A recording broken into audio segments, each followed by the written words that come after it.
सोलापूरचे ग्रामदैवत सिद्धरामेश्वरांच्या यात्रेला आज दुसरा दिवस आहे आणि आज सिद्धरामेश्वरांच्या यात्रेमध्ये अक्षदा सोहळा जो खरं तर या यात्रेचा मुख्य विधी मानला जातो तो आज पार पडणार आहे।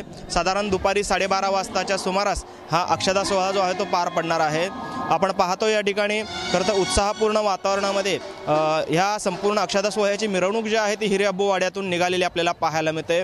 मानाचे जे 7 नंदीध्वज आहेत ते या संपूर्ण मिरवणुकीमध्ये चालत असतात आणि आपण पाहतोय बाराबंदी वेशभूषेमध्ये खरं तर युवक असतील तसेच थोर लोक आहेत ते देखील या ठिकाणी दाखल झालेले आपल्याला पाहायला मिळत आहेत आणि मोठ्या प्रमाणात सिद्धेश्वर भक्तांची मांदियाळी जी आहे ती या ठिकाणी जमलेली आपल्याला पाहायला मिळते।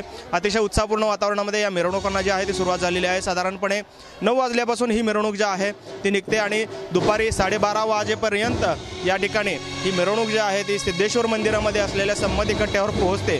संमती कट्ट्यावरती आज या ठिकाणी सिद्धरामेश्वरांचा जे काही योगदंड आहे तो या ठिकाणी त्याच्यासोबत कुंभारकन्या जी सिद्धरामेश्वरांची भक्त होती आणि या कुंभारकन्यकेशी सिद्धरामेश्वरांचा प्रतिकात्मक विवाह सोहळा जो आहे तो पार पडतो। संमती कट्ट्यावर या संपूर्ण संमती कट्ट्यावरती वाचन होतं आणि हा विवाह सोहळा जो तो पार पडतो। खरं तर या विवाह सोहळ्याला महाराष्ट्रासह आंध्र प्रदेश असेल कर्नाटक असेल यामधून लाखो भक्त जे आहेत ते या अक्षदा सोहळ्यासाठी विशेषतः येत असतात आणि संपूर्ण उत्साहपूर्ण वातावरणामध्ये या ठिकाणी हा विवाह सोहळा जो तो पार पडतो। खरं तर गेल्या 900 वर्षापासूनची ही परंपरा आहे आणि ती आजही आबादात असल्याचे आपल्याला पाहायला मिळते। त्यामुळे सिद्धेश्वर भक्तांमध्ये मोठा उत्साह जो आहे तो या ठिकाणी संचारला आपल्याला पाहायला मिळतोय। कॅमेरामन विनोद उमनाबादकरसह सागर सुरवसे, TV9 मराठी, सोलापूर।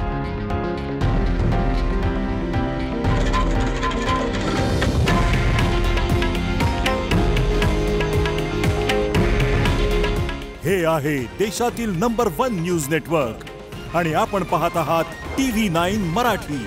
काळजी तुमची, हित महाराष्ट्राचं।